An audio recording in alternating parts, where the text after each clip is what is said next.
Apa hukum selingkuh? Kalau ada pasangan baik suami maupun istri, dia melakukan perselingkuhan, apa hukumnya? Jelas ini adalah dosa besar. Orang yang berselingkuh itu hakikatnya dia melakukan dosa besar dalam dirinya.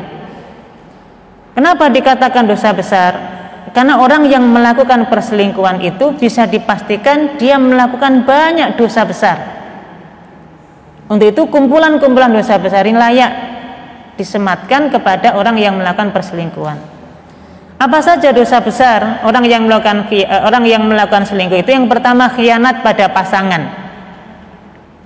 Yang dimaksud dengan khianat sebagaimana yang dijelaskan oleh Ar-Raghib Al-Asfahani rahimahullah, yang dimaksud dengan khianat itu adalah al-khianah mukhalafatul haqqi binaqdil ahdi fis sirri. Khianat adalah melanggar hak dan merusak perjanjian secara sembunyi-sembunyi. Orang yang nikah sudah ijab kabul, bersedia menerima pasangannya, itu hakikatnya dia sedang mengikat janji dengan Allah Subhanahu wa taala untuk menunaikan kewajibannya pada pasangannya. Nah, bahkan ikatan yang kuat ini sampai disebutkan dalam Al-Qur'an sebagai mitsaqon ghalidho. Wa akhadna minkum mitsaqon ghalidho. Ya. Dan kami telah ambil, wahai para suami, sumpahmu ketika engkau menikah istri itu dengan kondisi apa? Mitsaqon ghalidho. Perjanjian yang sangat kuat, perjanjian yang sangat kokoh. Maka mestinya perjanjian ini dijaga, perjanjian ini dirawat.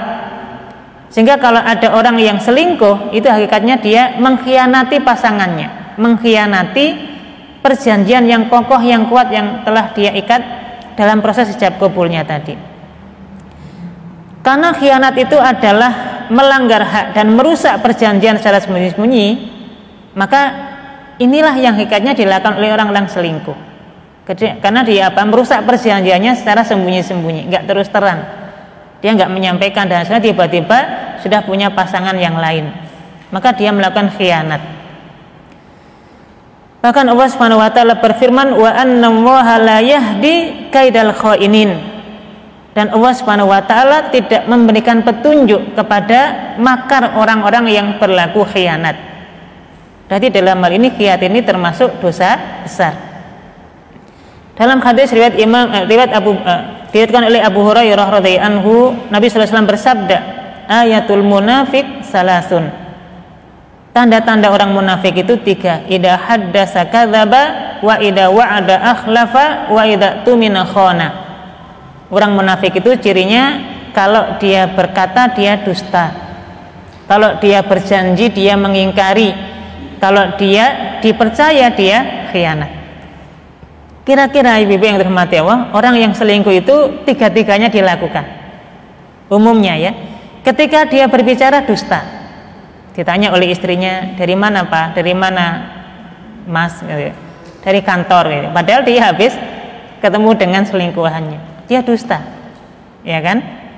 Wa idza wa'ada akhlafa, kalau dia janji dia ingkari. Minimal tadi dia sudah janji setia dengan akad ijab kabulnya, dengan akad nikahnya, nggak akan meninggalkan pasangannya, tiba-tiba dia tinggalkan dengan selingkuhannya tadi. Maka dia berjanji dan dia ingkari. Wa idza tumina khana, ketika dia dipercaya dia berkhianat.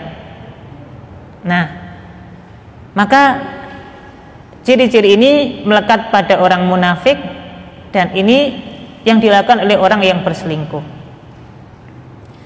Bahkan di dalam ungkapan yang lain, Mujahid bin Jabar al-Makki, beliau pernah mengatakan, al-makru wal khadi'ah wal khiyanah finnar.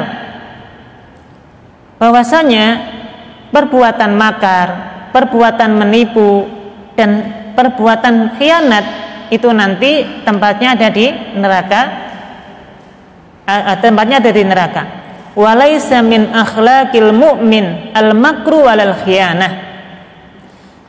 Dan sikap membuat makar, membuat tipu daya, berkhianat itu bukanlah akhlak sebagai seorang mukmin.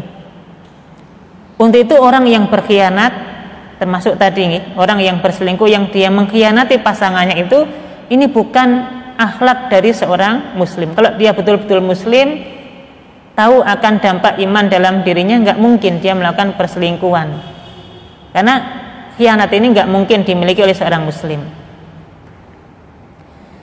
Bahkan Imam Malik rahimahullah, beliau pernah menyampaikan bahwasanya perselingkuhan yang menyebabkan orang berkhianat ini menyebabkan dicabutnya keberkahan dalam rumah tangga.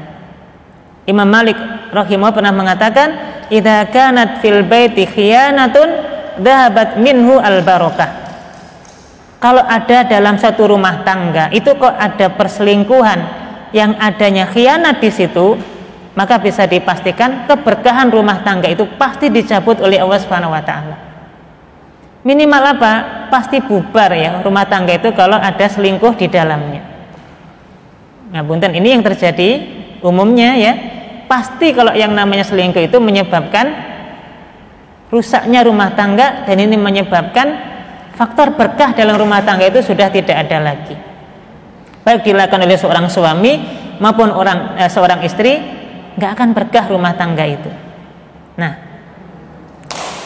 rangkaian ini semuanya menyebabkan perbuatan khianat, dan perbuatan khianat itu termasuk dosa besar. Berikutnya ibu yang dirahmati Allah, sebab selingkuh ini dikatakan dosa besar karena di dalamnya ada unsur al-ghish. Al-ghish itu maknanya curang, ya. Di dalam satu istilah disebutkan bahwasanya al-ghisyu katmukul lima laisa malau alimahu al-mubta karihahu. Al-ghish yang dimaksud dengan curang itu adalah seorang penjual menyembunyikan sesuatu yang jika diketahui oleh pembeli maka dia akan membencinya. Jadi orang kalau berdagang tahu bahwasanya ini dagangannya ini ada aib, ada cacatnya, dia sembunyikan supaya pembeli nggak tahu dan mau membeli barang tadi. Sekiranya pembeli ini tahu bahwa ini ada cacat, pasti dia nggak akan beli barang tersebut. Untuk itu kemudian dia tutup-tutupi. Nah, perbuatan menutup-nutupi satu aib supaya tidak diketahui oleh orang lain dengan tujuan supaya dia beli barang tersebut, ini namanya curang atau al-ghish. Dengan bahasa yang lain, kata ghish itu maknanya curang, berlaku tidak jujur. Ada istilah lain, main belakang, melakukan dengan sembunyi-sembunyi. Nah, orang yang melakukan selingkuh itu pasti dia melakukan perbuatan ghish. Nah, betul ibu-ibu, ada nggak selingkuh yang terang-terangan?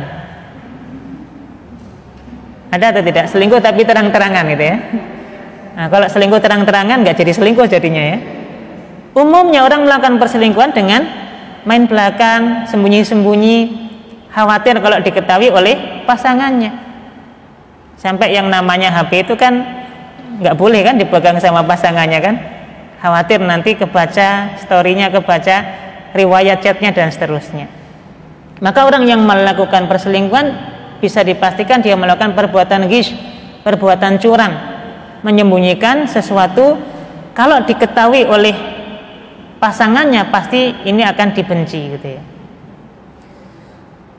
Kemudian al-ghish ini dosa besar, sebagaimana dalam satu riwayat hadis dari Ma'qal bin Yasar radhiyallahu anhu, Nabi SAW pernah bersabda, ma min abdin yastar'iyahu wahu ra'iyatan yamutu yauma yamutu wa huwa ghashun li ra'iyatihi illa harramallahu alaihil jannah.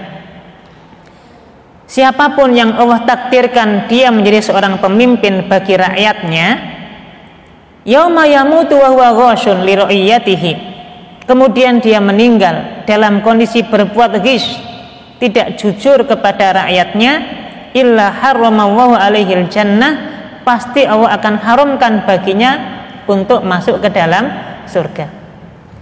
Hadis ini memang menyampaikan tentang kondisi pemimpin, siapapun pemimpinnya, apapun levelnya, baik dari level presiden, kepala negara maupun sampai level RT RW, dia sebagai pemimpin itu kalau sampai berbuat tidak jujur, berbuat ghish tadi dalam kepemimpinannya sehingga merugikan rakyatnya, dan dia bertaubat sebelum matinya, Dan akhirnya ketika dia mati dalam kondisi tidak jujur seperti itu, Allah haramkan baginya untuk masuk ke dalam surga.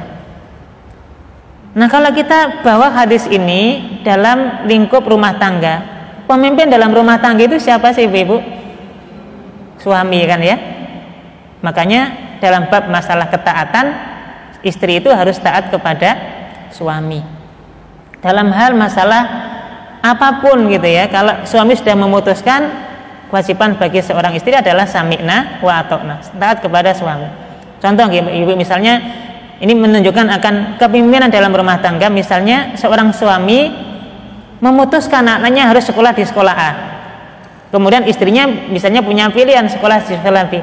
Kira-kira dalam masalah ini ibu-ibu terutama seorang istri ini pilih pendapat suami atau pendapat pribadinya? Pilih pendapat siapa? Karena memang pemimpinnya adalah suami, mestinya yang diikuti adalah apa yang diputuskan oleh suami. Dalam hal masalah memilih rumah, misalnya seorang suami pengennya rumah A gitu ya, istri pengen rumah B, mana yang diambil keputusannya, istri atau suami? Dua-duanya. Dalam hal ini kalau seorang suami sudah punya keputusan, ya sudah ya, berarti istri sudah taat kepada suami gitu kan. Meskipun suami istri ya juga kadang-kadang punya dalil gitu ya. Oh, yang siap hari di rumah kan saya, bukan kamu gitu kan. Nah, akhirnya kan gitu ya.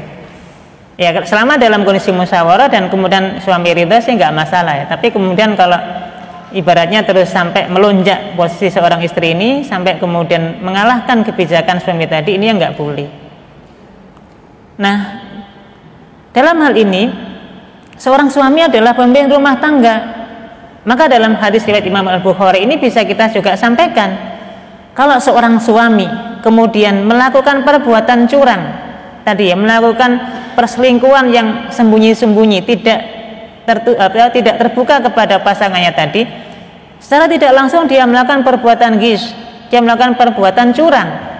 Dan pemimpin yang curang termasuk dalam lingkup rumah tangga sekalipun, illa harama Allahu alaihil jannah, Allah akan haramkan baginya masuk ke dalam surga karena perbuatannya curang tadi.